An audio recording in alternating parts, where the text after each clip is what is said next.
जैसा कि देखे पा रही है चंद्रपुरा के थाना प्रभारी महोदय आये अपनी को हमें धन्यवाद चाहिए कि अपन दल बल के साथ यहाँ तक आयला तो अपनी को जोहार जाना है। साथ ही साथ कुछ सीआईएसएफ के दल भी आये लेकिन अपनी को धन्यवाद चाहिए, जोहार जाना है। लेकिन हम एक संबोधन, पहला संबोधन प्रशासन से ही कर रहे हैं। चूंकि हिंदी में कराइए अपनी शायद शोपिन हमनी भाषा नहीं बुझे पड़ता, खासकर सीआईएसएफ का गिला तो हमनी भाषा का नहीं बुझे पड़ते ना, तो अपनी के हमें हिंदी ही संबोधन करे चाहिए। तो सबसे पहले चंद्रपुरा थाना प्रभारी महोदय, आप अपनी टीम के साथ आज के सभा स्थल में आए हैं सुरक्षा देने के लिए, और तो आपका और आपकी समस्त टीम का, पुलिस की टीम का हम धन्यवाद देते हैं। और साथ ही साथ जैसा कि देख पा रहे हैं कुछ सीआईएसएफ के लोग भी निगरानी कर रहे हैं, सीआईएसएफ के अधिकारी जवान भी निगरानी कर रहे हैं, उनका भी हम धन्यवाद देते हैं। लेकिन साथ ही साथ चूंकि झारखंड के लोग एक नई लड़ाई की ओर बढ़ रहे हैं, चाहे झारखंड हो या भारत देश हो, हम लोग एक नई वैचारिक लड़ाई के लिए बढ़ रहे हैं। यानी आज पुलिस प्रशासन, सीआईएसएफ, सीआरपीएफ सभी को जानना होगा कि आखिर विस्थापितों का दर्द क्या है और हमारी लड़ाई कहां तक सही है। क्योंकि आपको इसलिए हमारा दर्द जानना होगा क्योंकि भले आज आप वर्दी पहनकर एक जवान हैं, लेकिन उससे पहले आप एक इंसान हैं। यानी आपको भी उस दर्द को समझना होगा। और चूंकि मैं पहला संबोधन आपसे ही करता हूं, चूंकि जब भी विस्थापन का समस्या सामने आती है, जब भी लोग विस्थापन के लिए, अपने अधिकार के लिए आंदोलन करते हैं, कहीं ना कहीं पूंजीपति वर्ग, कंपनी वाले लोग, पुलिस प्रशासन, सीआईएसएफ का सहारा लेकर आंदोलन को कुचलने के लिए लाठियां बरसाते हैं, जो कि सत्य है। इस बात को आपको भी स्वीकार करना होगा। इसलिए मैंने कहा भले आज आप वर्दी पहनकर एक जवान हैं, आपके हाथों में बंदूक और सीने में सितारे हैं, लेकिन उससे पहले आप एक इंसान हैं और इंसानियत के नाते आपको झारखंड के साथ साथ सभी किसान विस्थापितों के दर्द को समझना होगा, क्योंकि आप ही एक किसान का बेटा है। जितने लोग आए हैं, चाहे पुलिस के जवान है या सीआईएसएफ के जवान है, सुन लीजिए, आप एक किसान का बेटा है, इसीलिए सीआईएसएफ बने हैं। अडानी अंबानी के होते तो पुलिस की नौकरी नहीं करते। आप यदि किसी उद्योगपति के घर से ताल्लुकात रखते हैं, आप जितने भी पुलिस कर्मी आए हैं, जितने भी सीआईएसएफ के कर्मी आए हैं, यदि आप किसी अमीर घर का बेटा होते हैं, आप ये 3rd ग्रेड और 4th ग्रेड की नौकरी नहीं करते।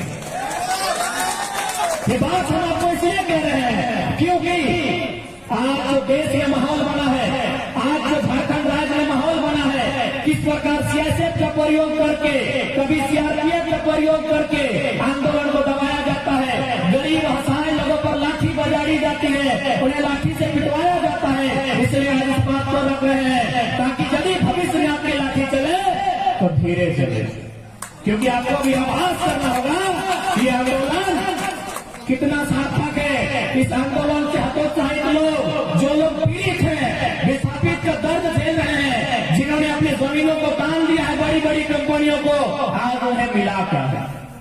आज ऐसा नहीं है कि आपके हाथों में सिर्फ बंदूकें हैं, कभी कभी मोबाइल फोन भी आता होगा, एंड्रॉइड मोबाइल आप लोग भी रखते हैं, तो उस एंड्रॉइड मोबाइल को खोलते भी होंगे तो आपके हाथों में उसी मोबाइल में कभी हजारीबाग के गोरखपुरा का न्यूज भी मिलता होगा, कभी गोड्डा के अडानी प्लांट का न्यूज भी आपको मिलता होगा। उस न्यूज को आपने पढ़ा होगा कि किस प्रकार कंपनी, खासकर अडानी, किस प्रकार गलत तरीके से जबरन उनकी जमीनों पर कब्जा करती है, उनके घर के बाहर एक नोटिस चिपकाती है कि इन जमीनों को हमें दे दीजिए, यहाँ हम विकास के नाम पर कंपनियां लगाएंगे। और जब गांव वाले विरोध करते हैं तो फिर वही सीआरपीएफ, तो कहीं सीआईएसएफ, तो कहीं पुलिस के जवानों का सहारा लेती है। उस आंदोलन के साथ साथ किसानों, गरीब गांव वाले को हौसले को तोड़ने का काम किया जाता है। आज भले आप लोग पुलिस की नौकरी कर रहे हैं, लेकिन चूंकि आप लोग भी किसान परिवार से हैं, इस बात को कभी भूलिएगा नहीं। भले आज आपके हाथों में बंदूकें हैं मान्यवर, लेकिन आप एक किसान परिवार से हैं, आप मिडिल क्लास फैमिली से हैं, तभी आपने इस नौकरी को चुना है।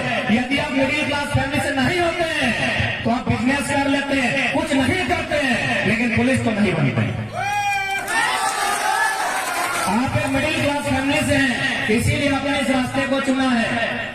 तो इसलिए आज आपको इस सच्चाई को आपको भी जानना होगा कि आज झारखंड में वास्तविक चल क्या रहा है। आज जो बड़ी बड़ी कंपनी आप देख रहे हैं, और साथ ही आपको ये भी जानना होगा कि आज जो आप पुलिस बने हैं ये किस कानून के तहत बने हैं। मुझे लगता है यह भले आप पुलिस कर्मी लोग आए हैं, लेकिन आपको स्वयं नहीं मालूम है कि आप किस कानून के तहत पुलिस बने हैं। तो मैं आज पहले, चूंकि मैंने प्रशासन का ही बात किया है, और मैं आपको नकारात्मक नहीं, मैं आपको अपना बड़ा भाई, अपना भाई मानकर बता रहा हूं कि किस प्रकार आपके माध्यम से, आपकी लाठी, आपकी बंदूकों के माध्यम से आप ही के दूसरे भाई को मारा जाता है, पीटा जाता है चंद मुट्ठी भर अमीरों के लिए। आपके हमारी लड़ाई में सिर्फ चंद मुट्ठी भर लोगों का फायदा होता है, चाहे नक्सली मारा जाए या पुलिस के जवान मारे जाए। ये जो पुलिस नक्सली की जो लड़ाई होती है, इसमें सिर्फ चंद मुट्ठी भर लोगों का फायदा होता है। कौन मुट्ठी भर लोग? जिनको पहाड़ों में सोना मिला है, जिनको पहाड़ों में हीरा मिला है, जिनको पहाड़ों में लोहा मिला है, जिनको अभ्रक मिला है, जिनको कोयला मिला है, मुट्ठी भर लोगों के लिए सारा खेला देश में चल रहा है। एक तरफ पुलिस का नाम है, एक तरफ नक्सली का नाम है, और दोनों तरफ से किसान के बेटों को मारकर जमीन पर गिराया जा रहा है। तो मैं बात कर रहा था कि आप किस कानून के तहत, क्योंकि भले मैं मानता हूं आज पुलिस की बहुत जरूरत है, लेकिन सच्चाई को आपको भी जानना होगा, ताकि भविष्य में अगर आपकी लाठी चले तो कम से कम उसमें किसी कंपनी का मोहर न हो, बल्कि उसमें मानवता हो। तो मैं आज सभी लोग जो इस मैदान में उपस्थित हैं उन्हें बताना चाहूंगा कि police act, Indian police act 1861 का एक कानून है। 1860 में कानून बना था इंडियन पेनल कोड, जो आज हम धाराएं पढ़ते हैं 160, 360, 302, 353, 153, 420, 421 जो धाराएं हैं, ये 1860 इंडियन पेनल कोड की कानून है। उसके एक साल बाद एक कानून बनता है इंडियन पुलिस एक्ट। अंग्रेज बहुत चालाक थे, अंग्रेज बहुत चालाक थे। अंग्रेजों ने इंडियन पुलिस एक्ट बनाया, इसलिए बनाया पता है, क्योंकि अंग्रेज मात्र 3 लाख थे। जब भारत में अंग्रेज लोग आए थे, अंग्रेज मात्र 3 लाख थे और भारत के लोग 30 करोड़ थे। यानी हम जब एक एक तमाचा लगाते ना तो अंग्रेज का बैगन का भरता बन जाता, इतनी उनकी संख्या थी। लेकिन वे दिमाग से बहुत तेज थे, इसीलिए उन्होंने कहा कि भारत के लोगों के बैकग्राउंड को जानिए, इन्हें कैसे कंट्रोल किया जा सकता है। तो देखा कि भारत के लोग काफी गरीब हैं, इन्हें अगर 2-4 रुपया बढ़ा दिया जाए, इनके हाथों में अगर 2-4 पैसा दे दिया जाए तो ये अपना भाई को मारपीट शुरू कर देगा। तो अंग्रेजों ने कहा कि ऐसे क्यों थमाया जाए, एक नौकरी का नाम दिया जाए। उस नौकरी का नाम दिया इंडियन पुलिस एक्ट 1861। एक कानून बनता है 1861 में भारत देश में, जिसका नाम होता है इंडियन पुलिस एक्ट। और उस एक्ट के तहत अंग्रेजों ने फरमान जारी किया, अपना जो उनका टीम है कि इस नौकरी में सिर्फ और सिर्फ इंडियन को नौकरी देना है। इंडियन पुलिस एक्ट में केवल और केवल इंडिया के लोगों को नौकरी देना है। क्यों? नहीं, ये जो नौकरी होगा इसमें जमादार, हवलदार, चपरासी, पुलिस यही लोग बनेंगे, और इसमें केवल और केवल इंडिया के लोगों को नौकरी देना है। ध्यान रहे, इन्हें आईसीएस नहीं बनने देना है। आईसीएस आप जानते होंगे, जो इम्तिहान को नेताजी सुभाष चंद्र बोस ने पास किया था, इंडियन सिविल सर्विस, जिसे आज हम लोग आईएएस और आईपीएस, आईएफएस, आईआरएस कहते हैं। यही एग्जाम अंग्रेजों के टाइम में आईसीएस के नाम से जाना जाता था, इंडियन सिविल सर्विस। अंग्रेजों की सख्त हिदायत थी कि कुछ भी हो जाए इन्हें इंडियन पुलिस एक्ट के तहत ही रखिएगा, आईसीएस इंडियन सिविल सर्विस के तहत आने मत दीजिएगा, क्योंकि उसमें मजिस्ट्रेट बनेंगे, और मजिस्ट्रेट जो भी बनेंगे, जो भी ऊपर लेवल के रैंक होंगे, उसमें इंग्लैंड के लोग होंगे, और जितने जमादार, हवलदार रहेंगे वो इंडियन पुलिस एक्ट के तहत इंडिया के लोग होंगे। और इनका काम क्या रहेगा? अंग्रेजों ने कहा इनका काम क्या रहेगा? नहीं, इनका काम रहेगा जब जब भारत के किसी कोने में कोई भी अंग्रेजों के खिलाफ आंदोलन करेगा, अंग्रेजों की कंपनी ईस्ट इंडिया कंपनी के खिलाफ आंदोलन करेगा, अंग्रेजों को भगाने के लिए आंदोलन करेगा, जब भी इस देश में कोई किसान, कोई कामगार इसी इंडियन पुलिस एक्ट के तहत जो लोग हवलदार, जमादार, चपरासी की नौकरी कर रहे हैं, जो एक गरीब किसान का बेटा है, किसी को 2-4 पेमेंट देके उसी किसान को पिटाना है। यह भारत की सच्चाई है। जितने पुलिसकर्मी हैं सच्चाई जान लीजिए, बाकी आप ड्यूटी कीजिए, मना नहीं है, ये अभी भारत का हिस्सा है। इसी के तहत भारत में इंडियन पुलिस एक्ट 1861 कानून बन के आता है और उसका इम्प्लीमेंट किया जाता है कि जब जब इस देश में अंग्रेजों को भगाने के लिए कोई विरोध करेगा, कोई हड़ताल करेगा, कोई सड़क जाम करेगा, तब तब उसी पुलिस का बाप दादा को पिटाना है। पुलिस मैंने किसान का बेटा, आंदोलन करने वाला किसान। आज भी देश में वही हो रहा है। आज भी देश में उसी इंडियन पुलिस एक्ट 1861 के कानून का प्रयोग करते हुए आज भी पुलिस प्रशासन की लाठी, सियासत की लाठी, सियासत की लाठी केवल गरीब गांव किसान बेबस लाचार मजदूर को चल रही है। मुझे कहने में बिल्कुल डर नहीं लगता है, मुझे कहने में बिल्कुल डर नहीं लगता है। जब से भारत में वन कानून बना है, फॉरेस्ट जब से बना है, तब से लकड़ी का चोरी ज्यादा हुआ। जब से इस देश में फॉरेस्ट बना है, तब से लकड़ी का चोरी ज्यादा हुआ है। और जब से इस देश में सीएसएफ बना है, बुरा मत मानिएगा, हम अधिकारियों को कह रहे हैं, जब से इस देश में सीएसएफ बना है, कोयला का चोरी ज्यादा हुआ। हमें इस बात को कहने में कोई गुरेज नहीं है, कोई डर नहीं है, कोई लज्जा नहीं है, कोई शर्म नहीं है, कोई भय नहीं है। जैसा फॉरेस्ट का नाम देके जंगल खाली किया जा रहा है, सीएसएफ का नाम देके कोयला चोरी करवाया जा रहा है। और लाठी किसको मिलेगा? गांव के बेबस लाचार गरीब व्यक्ति को। यदि आप वास्तव में ईमानदारी पूर्वक ड्यूटी करते हैं तो सीएसएफ के जो उच्च अधिकारी हैं, क्योंकि मैं बार बार कहता हूं, जो लोग जीडी की नौकरी कर रहे हो हमारे भाई हैं, क्योंकि मेरे साथ फुटबॉल खेलने वाले मेरा लगभग दर्जनों दोस्त सीएसएफ बने, हम जानते हैं। जो लोग जीडी की नौकरी कर रहे हैं, इस ग्राउंड में जितने लोग आए हैं वो गरीब परिवार से हैं। हम सीएसएफ के उच्च अधिकारियों से संदेश देना चाहेंगे, यदि वास्तव में आपको आपकी नौकरी का इतना ही गुमान है और आपको लगता है आप देश की सेवा के लिए आए हैं, तो पहला काम अनूप सिंह का ट्रैक्टर भर के दिखाइए। चुनौती है सीएसएफ के तमाम आला अधिकारियों को, इस खुले मन से पूरी चुनौती है। यदि आप कहते हैं कि आप सरकार का पावर है, यदि आप कहते हैं आपके पुलिस का पावर है, तो जाइए पहले अनूप सिंह के एक भी हाईवा को, एक भी कोयला के गाड़ी को जब्त करके दिखाइए। आपको एक भी गाड़ी को फूक के दिखाइए, या फिर हमको एक भी इतिहास दिखाइए कि आपकी लाल लाल आंखें किसी कंपनी के सीएमडी को दिखाया है, आपकी लाल लाल आंखें किसी कंपनी के जनरल मैनेजर को दिखाया है। आपकी बोली और आपकी गोली केवल गरीब लाचार बेबस आदमी सहता है। ये सच्चाई है, ये भारत देश की सच्चाई है।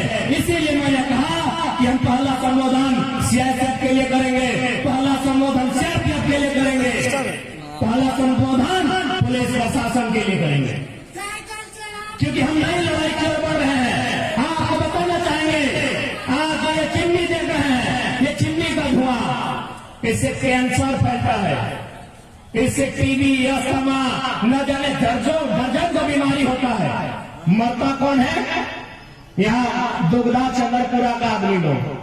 क्या बनता है? यहाँ से बिजली बनता है। ये धुआं से बगल में देखिए दामोदर नदी है, वो पूरा इंडिया का सबसे गंदा नदी दामोदर। एक समय याद हो हमरानी बांधे का नदी पानी दाल में रहा ना, मेरा ना दाल, यह नदी पानी हमारी दाल में रहा, यह बांधे पानी के लिए हमारी दाल जब कहला।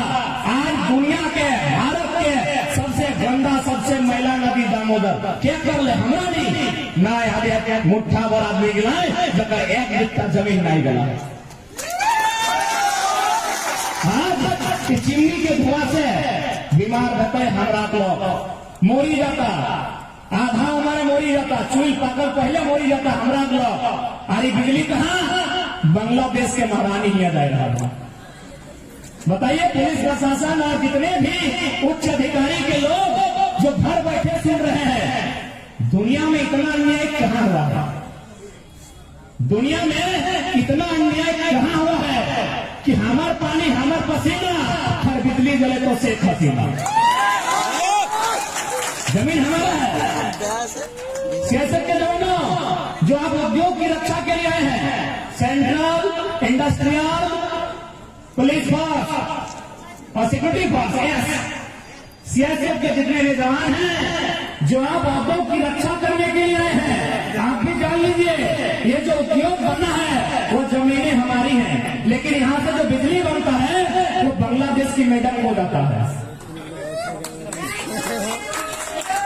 एक बार कभी भी लाठी चलाने से पहले आप किसी कोने में बैठ के सोचिएगा, क्या इतना अन्याय दुनिया में कहीं हुआ है जितना अन्याय झारखंड के लोगों के साथ हुआ है?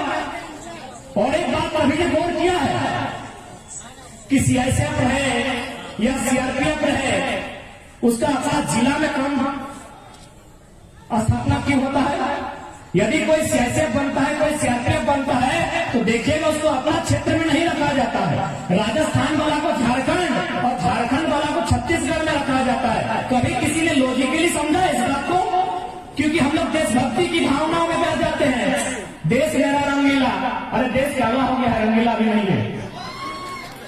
किसी ने लॉजिकली समझा कि राजस्थान का लड़का को नौकरी झारखंड में दिया है, झारखंड का लड़का को छत्तीसगढ़ लेके गया है और छत्तीसगढ़ वाला को उड़ीसा लेके गए है। न वो पुलिसकर्मी जो मैंने आपका फोर्स है, जो बटालियन है, वो हमारी भाषा को नहीं समझेगा। जब वो हमारी भाषा को नहीं समझेगा तो हमारी भावना को नहीं समझेगा। यदि वो हमारी भाषा को नहीं समझेगा, वो हमारी भावना को नहीं समझेगा, और यदि वो हमारी भावना हमारी भाषा को नहीं समझेगा तो हमारी माँ बहन की इज्जत आबरू को भी नहीं समझेगा, उनके सम्मान को भी नहीं समझेगा।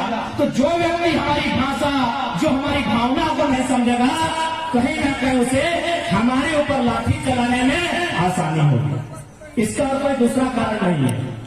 यदि आप लोग नहीं जानते थे कि भाई हम झारखंड से हैं और हमारा पोस्टिंग है मध्य प्रदेश में, और वही काम हम वहां करते हैं, लाठी लेके गांव वाला को पीटते हैं, क्यों? न वहां का गांव का आदमी का भाषा नहीं समझते। आप भाषा नहीं समझते हैं यानी भावना को नहीं समझते हैं। इसीलिए तो आज जितने भी आप लोग पुलिसकर्मी अथवा अर्धसैनिक बल के अथवा सीएसएफ के जवान हैं, आप इसको लॉजिकली समझिए कि आपकी ड्यूटी अन्य राज्यों में क्यों दी जाती है। इसीलिए कि आप वहां के लोकल की भावना को नहीं समझेंगे। आप लोकल की जब भावना को नहीं समझेंगे तो जाहिर सी बात है आपके लिए, आपके दिल में उसके लिए कोई मोह नहीं होगा, उसके लिए कोई ममता नहीं होगा, कोई दया नहीं होगा, और लाठी चलाने में आसानी होगी। इससे दूसरा कारण कुछ भी नहीं है, नथिंग।